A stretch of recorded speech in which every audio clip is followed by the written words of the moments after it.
po yung source usually para sa lahat ng PisoNet ko. So hindi ko na iniisa-isa sila para mas madali para sa akin. Iiwan ko lang. So magagawa pa akong ibang trabaho. So ito yung source, example. Ayan. Saksak lang yun. So turn on natin sa likod. Okay. So na-read mo niya. So ito naman yung target natin, no, na i-clone. Okay. So magre-reading ko ngayon. So once na na-read na niya yung dalawa, so mag-blue siya. So ngayon lolog lang natin yun for 3 seconds. 1, 2, 3. And then pag blinking na siya, press isang beses. Yan. So makikita natin start na siya sa pag-clone niya. So iiwan na lang natin yan, babalik na natin mamaya kapag nag 100%.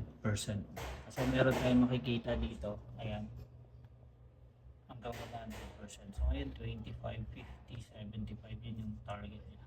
So pag nag 100% and then stop blinking na siya, ayan, so ibig sabihin, no, is tapos na. So papalitan na naman natin to ng ibang mga target natin na i-click. So ganun lang kadali. So at least na hindi na ako mahihirapan. Kumbaga may magagawa pa akong ibang trabaho. So after ma-clone, papalitan, sasaksak na dun sa mga computer natin. Okay, so yan, Woblink, no? So nabili ko lang yan sa Shopee.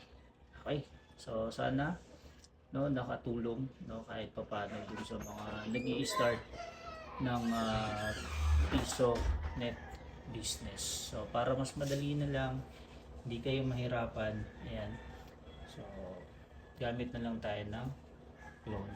Okay, so pa-subscribe na lang kung nakatulong. So thank you.